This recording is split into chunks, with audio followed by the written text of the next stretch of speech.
அஸ்ஸலாமு அலைக்கும் வரஹ்மத்துல்லாஹி வபரகாத்துஹு.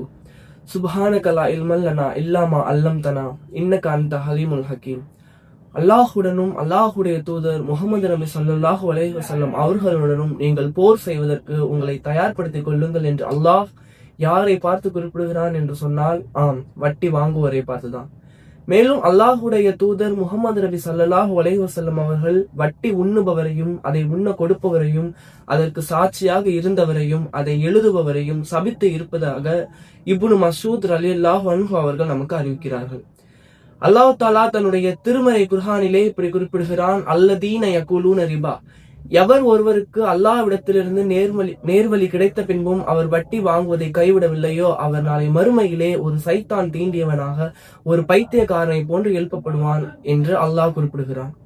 அல்லாஹ் கூறிய 7 பெரும் பாவங்களில் ஒன்று வட்டி.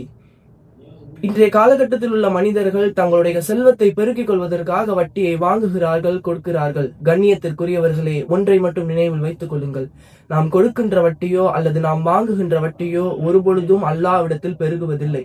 மாறாக எவர் ஒருவர் அல்லாஹ்வுடைய வழியில் ஜக்காத் கொடுக்கிறார்களோ அவர்களுடைய வியாபாரத்தில் அல்லாஹ் பரக்கத் செய்கிறான்.